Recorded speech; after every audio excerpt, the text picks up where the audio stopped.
Hello everyone, my self Anuj Kumar और आज environment engineering का लेक्चर नंबर 16 होगा यूनिट 2 में केमिकल पैरामीटर्स ऑफ वाटर, जिसमें मैं आज 5th पैरामीटर्स को डिस्कशन करूंगा। इसके पहले मैं कुछ विद्यार्थी के बारे में बता दूं। कुछ मेरा लेक्चर कुछ एक सप्ताह से मैं थोड़ा वर्क में थोड़ा बिजी था, इसलिए लेक्चर नहीं दे पा रहा था। अब मैं लेक्चर कंटिन्यू दूंगा, लेकिन मैं उस दौरान कुछ विद्यार्थी को जुनून देखा कि एक सप्ताह में वो बहुत कि सर डेली कॉल करके सर मुझे लेक्चर आप जल्दी प्रोवाइड करो, तो जुनून होता है। तो कुछ विद्यार्थी ऐसे भी होते हैं कि छोड़ देने के बाद वो कहते हैं कि मुझे पढ़ने में मन नहीं लगता है। तो एक चीज गलत है, एक चीज आप कभी अपने दिमाग में मत लाओ, किसी के पास मत बोलो कि मुझे पढ़ने में मन नहीं लगता है, अब मैं क्या पढूं। जब मेरा लेक्चर नहीं आ रहा तो दूसरे वीडियो भी आप देख सकते थे, दूसरे सब्जेक्ट आप कवर कर सकते थे। तो ऐसा नहीं कि आपके वजह से सर मैं डिफेंडेड हूं, लेक्चर नहीं आ रहा है, मुझे पढ़ने में मन नहीं।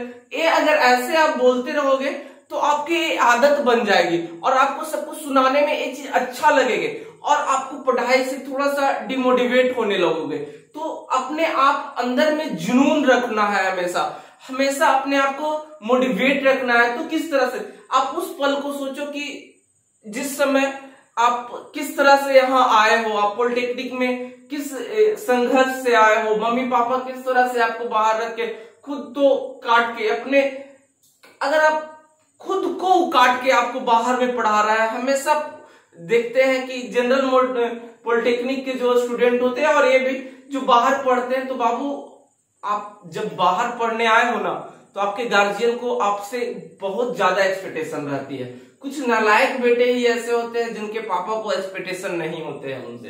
तो बाबू अपने आप को ये मत कहना कि मुझे पढ़ने में मन नहीं लग रहा है, ये आदत बन जाएगी।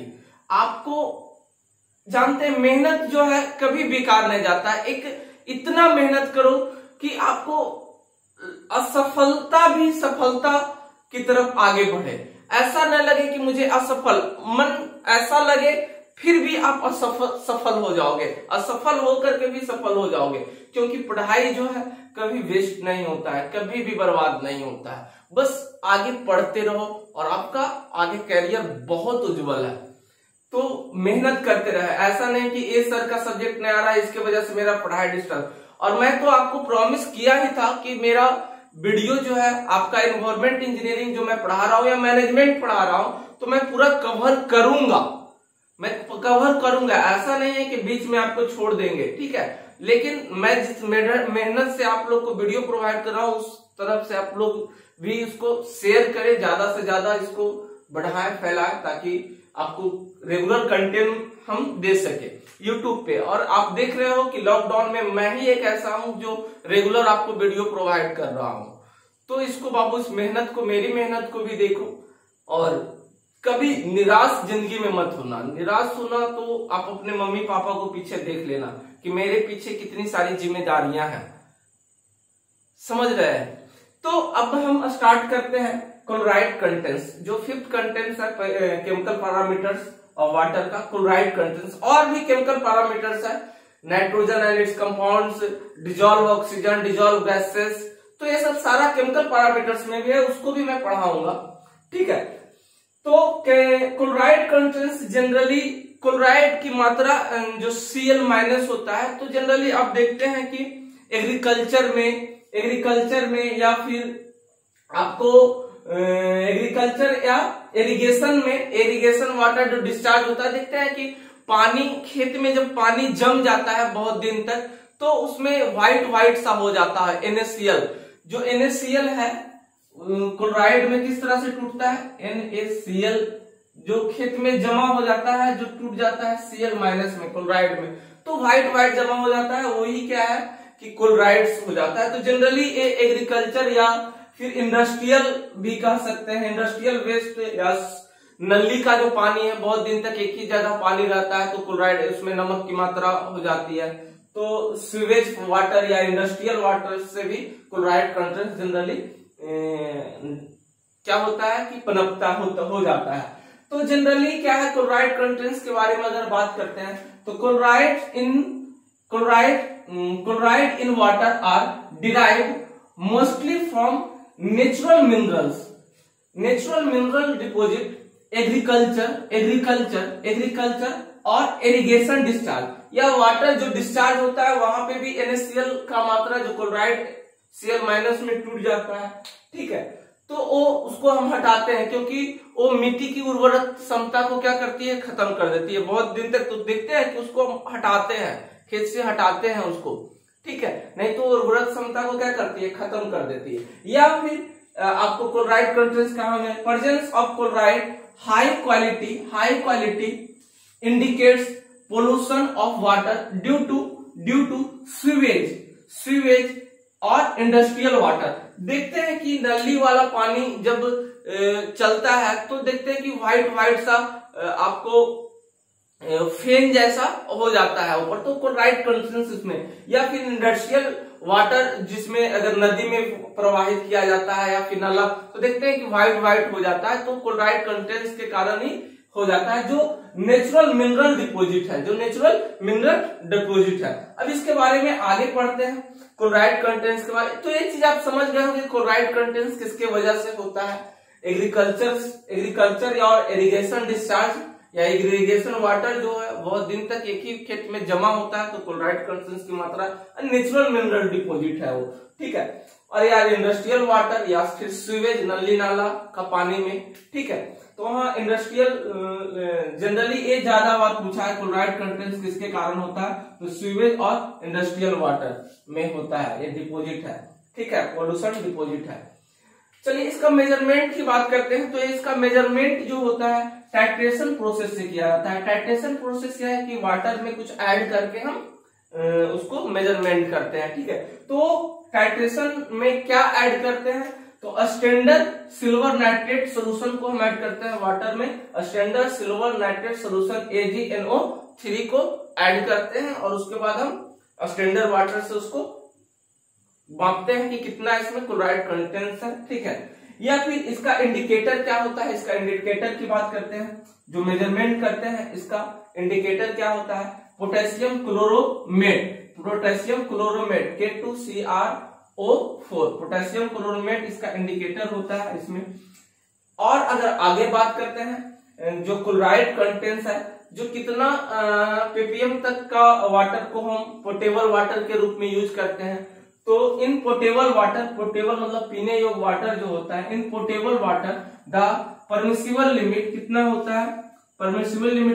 है, 200 mg पर लीटर से ज्यादा नहीं होना चाहिए, 200 ppm, इससे ज्यादा नहीं। यहां तक कि वाटर को हम पोटेबल वाटर में यूज कर सकते हैं, इससे ज्यादा होगा तो कॉज ऑफ रिजेक्शन हो जाएगा। तो आई होप आप लोग क्लोराइड कंटेंट्स को अच्छे तरीके से समझे होंगे। आगे मैं आपको बताने वाला हूं नाइट्रोजन एंड इट्स कंपाउंड्स के बारे में, वो भी केमिकल पैरामीटर्स ऑफ वाटर में ही आता है, तो इसको आप लोग आराम से लिखिए।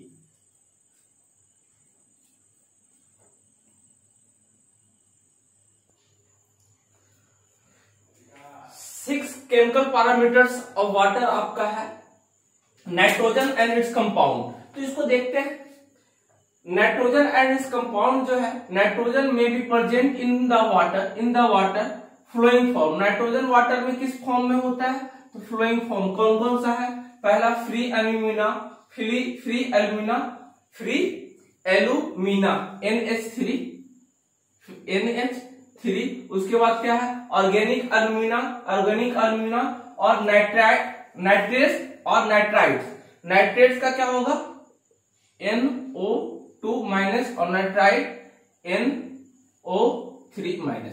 अब देखते हैं इसको वाटर के साथ ऐड करते हैं तो क्या होगा। अब नाइट्रोजन है देखेंगे समझेंगे N2, नाइट्रोजन को H2O के साथ ऐड करेंगे तो क्या होगा बाबू, नाइट्रोजन को H2O के साथ ऐड करेंगे तो फ्री एल्यूमिना हमको प्राप्त होगा। क्या होगा, फ्री एल्यूमिना NH3 जो फ्री एल्यूमिना है। क्या है, फ्री एल्यूमिना। अब देखेंगे फ्री एल्यूमिना को तो जनरली हम क्या कर सकते हैं, जनरली सिंपल बॉइलिंग मेथड से बॉइलिंग करके वाटर को हम क्या कर सकते हैं, इसको रिमूव कर सकते हैं, पोर्टेबल वाटर के रूप में हम बना सकते हैं, ठीक है, यूज कर सकते हैं।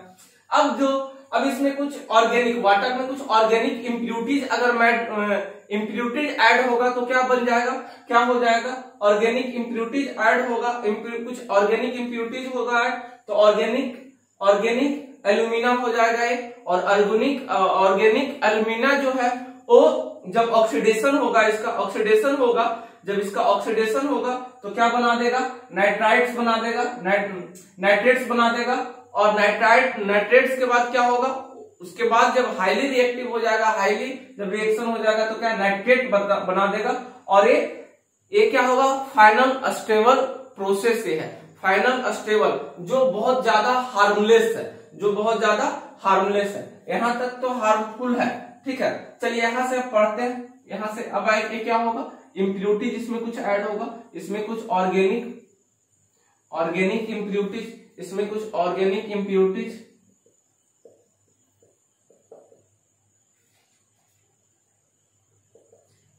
ऐड होगा तो क्या बन जाएगा जी, क्या हो जाएगा, ऑर्गेनिक एल्यूमिना हो जाएगा, मीना हो जाएगा। अब यहां से क्या बन जाएगा, ये तो हो गया फर्स्ट, सेकेंड, अब थर्ड में क्या हो जाएगा, थर्ड में ऑक्सीडेशन करके क्या बना देगा, ऑक्सीडेशन करके जो इंटरमीडिएट, ऑक्सीडेशन करके क्या बना देगा, ऑक्सीडेशन करके मेरा बना देगा क्या चीज, नाइट्रेट NO2 माइनस, इसको कहते हैं नाइट्रेट्स हो जाएगा, बाबू, नाइट्रेट्स हो जाएगा,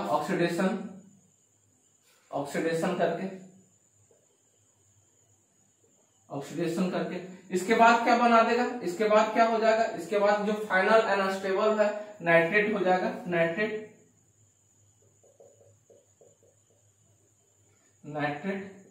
NO3 माइनस।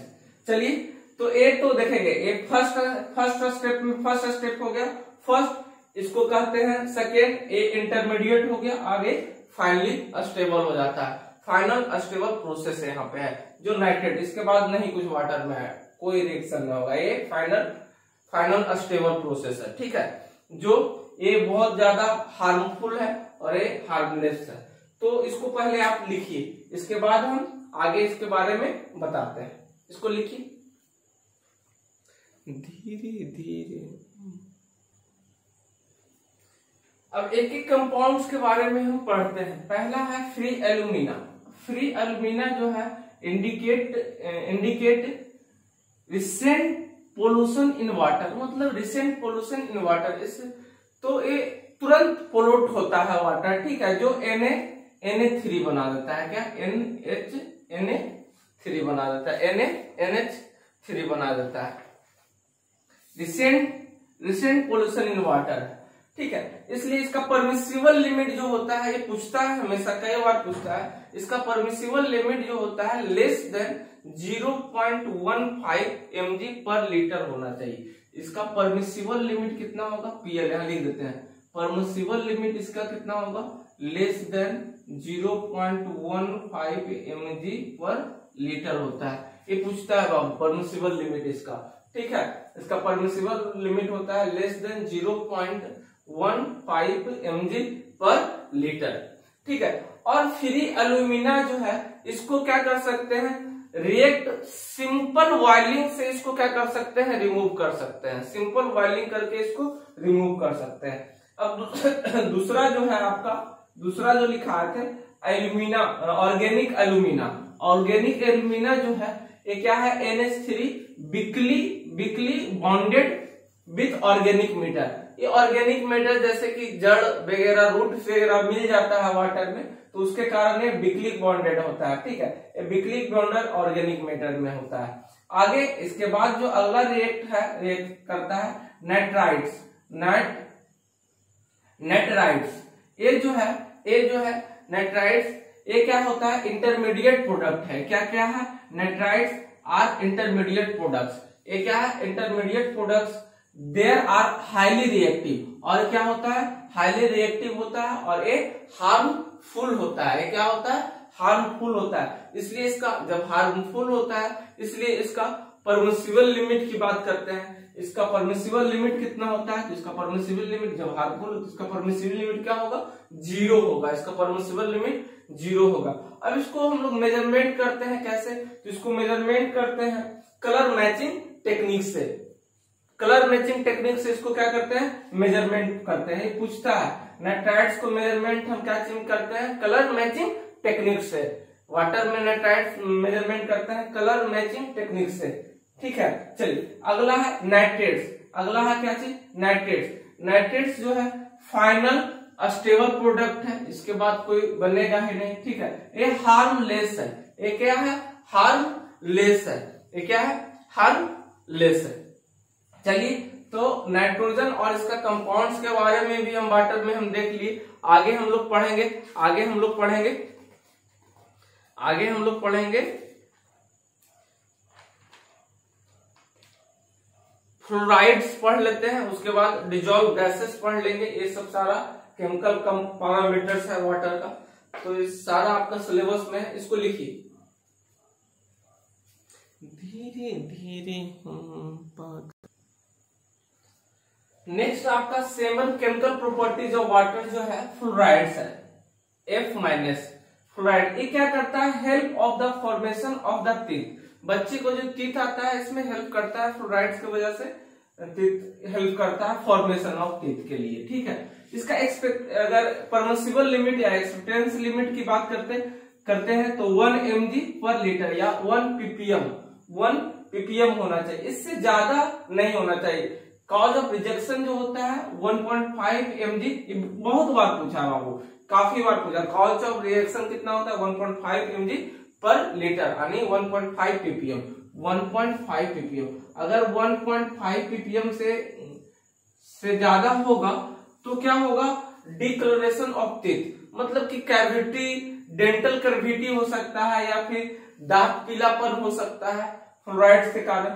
तो वाटर में फ्लोराइड की मात्रा कितना होना चाहिए, 1 ppm होना चाहिए। कितना होना चाहिए, काफी बार पूछा है, ये काफी बार कॉम्पिटिटिव एग्जाम में पूछा है और आपके सेमेस्टर में भी पूछते रहता है, बहुत मोस्ट भी आई है। तो फ्लोराइड आप जान गए। अगला हम लोग देखते हैं डिजॉल्व गैसेज, उसके बाद हम लोग गैसेज में डिजॉल्व ऑक्सीजन, डिजॉल्व मीथेन, ये सब सारा चीज हम देखते हैं। तो इसको आप लोग लिखेंगे और आपका इसके बाद केमिकल प्रॉपर्टीज खत्म हो जाएगा, फिर बायोलॉजिकल प्रॉपर्टीज ऑफ वाटर फिर पढ़ेंगे। नेक्स्ट केमिकल पैरामीटर्स है डिजॉल्व गैसेस। अब वाटर के अंदर कौन से डिजॉल्व गैसेस, कौन से डिजॉल्व गैसेस होते हैं, तो the gases like methane, oxygen, carbon dioxide are present in water in dissolve state. तो डिजॉल्व स्टेट में इतना होता है, मीथेन होता है, ऑक्सीजन होता है, कार्बन डाइऑक्साइड होता है, ये सब प्रेजेंट होता है डिजॉल्व स्टेट में। तो हम पहले पढ़ते हैं मीथेन के बारे में। तो मीथेन क्या है, CH4। मीथेन जो है produce by anaerobic decomposition of organic matter. जब ऑर्गेनिक वाटर में वाटर के रिएक्ट करके डिकम्पोज होता है ऑर्गेनिक मैटर, तो क्या होता है, मीथेन जनरेट करता है। मीथेन जनरली, अब इसका डोमिनेंट की बात करते हैं तो जनरली बायोगैस या फिर कोल माइंस में ये गैसेस जनरली वाटर के डिजॉल्व होते हैं, ठीक है, डोमिनेंट है। तो अगला हम पढ़ेंगे ऑक्सीजन। इसको लिखिए। अगला जो गैसेस है वाटर के अंदर, डिजॉल्व ऑक्सीजन। तो ऑक्सीजन, डिजॉल्व ऑक्सीजन क्या है, to deduct dissolve oxygen the simple of water is expose to atmosphere. यानी वाटर में एक्सपोज टू एटमोस्फियर में तो ऑक्सीजन रहता है, ये वाटर में H2O for 4 hours at 27 degree Celsius with a solution of potassium permanganate of 10% concentration. आगे हम बात करते हैं in a potable water the dissolve oxygen should be about 5 to 10 ppm। यानी डिजॉल्व ऑक्सीजन वाटर के अंदर कितना, पोटेबल वाटर के लिए यानी परमिसिबल लिमिट कितना होता है, एक्सपेक्टेड लिमिट कितना होता है, 5 to, ये पूछता है, काफी भी आई है, 5 to 10 ppm। ये 5 to 10 ppm होता है। आगे हम बात करते हैं dissolve carbon dioxide, dissolve carbon dioxide CO2। अगला हम बात करते हैं डिजॉल्व CO2। इसको लिख लीजिएगा, छापिए इसको स्क्रीनशॉट कर लीजिए बाबू। डिजॉल्व CO2 धीरे धीरे हो रहे हैं। पूरा का पूरा सिलेबस समाप्त करेंगे, टेंशन मत लीजिएगा, ठीक है, टेंशन मत लीजिएगा। Dissolve CO2। अब देखते हैं, बात करते हैं डिजॉल्व CO2 में अगर वाटर ऐड करेंगे तो क्या होगा जी, CO2 इसमें वाटर ऐड करेंगे तो क्या होगा, CO2 में CO2 plus H2O water add करेंगे तो ये क्या बना देगा जी, कार्बोनिक एसिड बना देगा। क्या होगा, H2 CO3 2 और CO3, ये जो हो जाएगा क्या होगा, carbonic acid.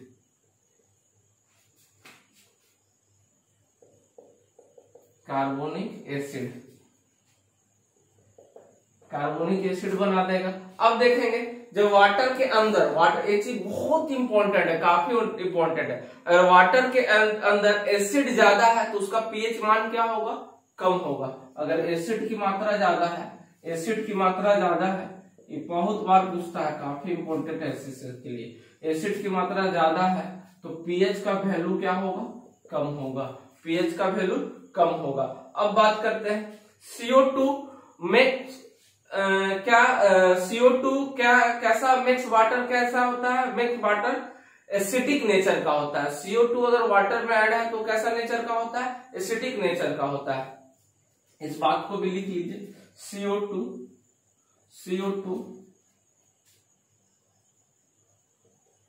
Mix water in acidic nature,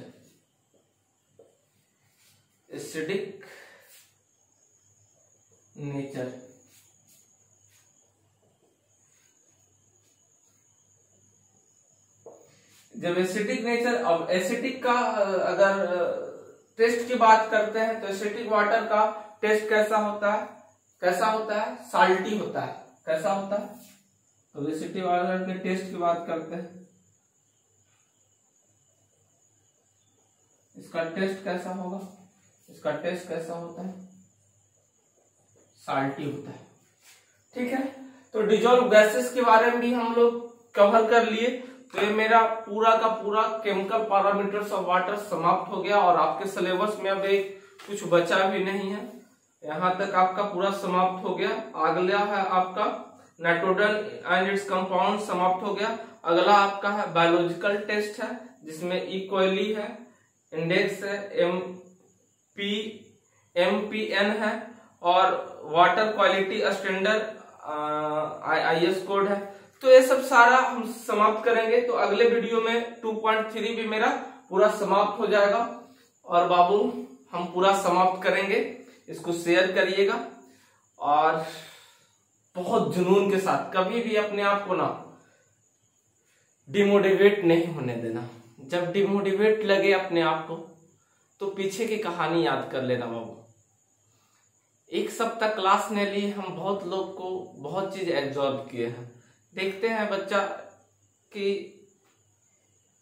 पढ़ाई नहीं हो रहा सर, लॉकडाउन की वजह से कैसे एग्जाम होगा। बाबू पढ़ो चुपचाप, एग्जाम में अच्छे मार्क्स आएंगे और मेहनत करो ना, सारा कंटेंट्स तो मिल ही रहा। अब तो कोई ऐसा नहीं है कि ये कह सकता है कि हम पैसा के वजह से नहीं पढ़ पाते हैं, अब ऐसा कोई नहीं कहेगा, क्योंकि इतना सारा टेक्नोलॉजी है आपके पास। नेट सबके पास स्मार्टफोन है, जियो का सबके पास रिचार्ज होता है, एक कभी कोई नहीं कहेगा।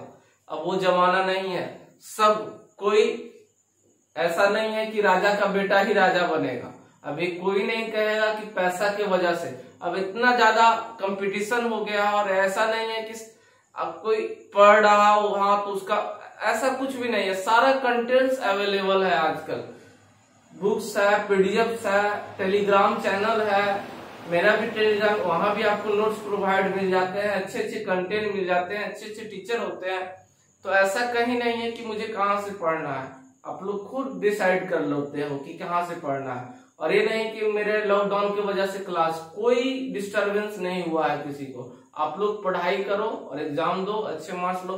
कभी अपने आप को ना लाइफ में तुच्छ नहीं समझना चाहिए और अपनी कमजोरी को हमेशा किसी के पास जताना नहीं चाहिए, नहीं तो वो आपका मजाक करेंगे, नहीं तो वो आपका सिर्फ और सिर्फ मजाक करेंगे। आपके परेशानी को सिर्फ दो ही लोग समझते हैं, एक तो आपके टीचर और सबसे अच्छा तो मम्मी पापा। और दोस्त के बीच बताओगे और लोग के बीच, वो सिर्फ आपका हंसी के पात्र आप बनोगे। इसलिए कहीं अपनी कमजोरी को ज्यादा मत शेयर करना।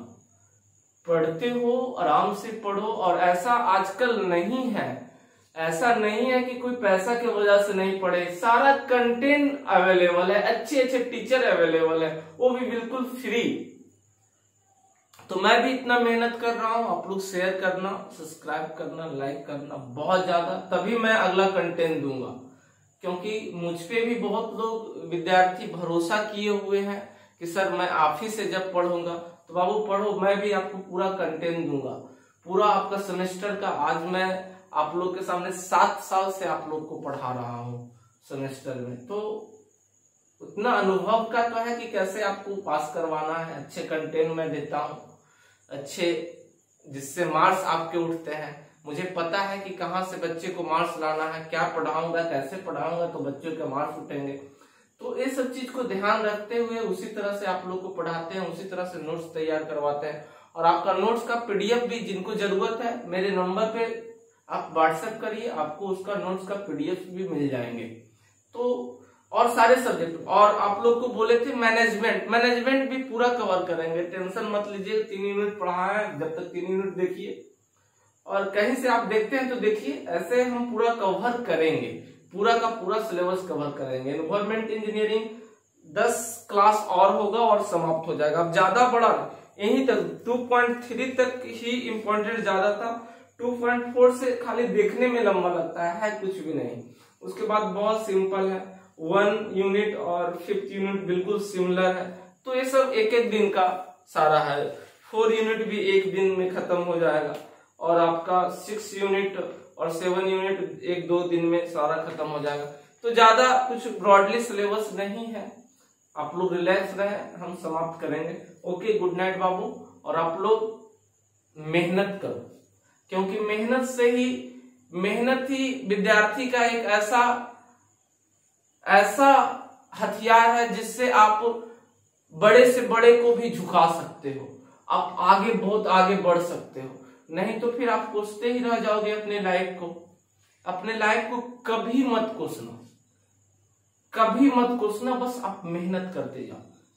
जब आपको लगेगा भी कि हम असफल हो रहे हैं, फिर आप असफल हो जाओगे। यही एक मेहनत है, यही एक मेहनत है जो आपको असफल को भी सफल कर देता है। तो धन्यवाद बाबू, गुड नाइट। और आप लोग इसको ज्यादा से ज्यादा शेयर करना। Thank you.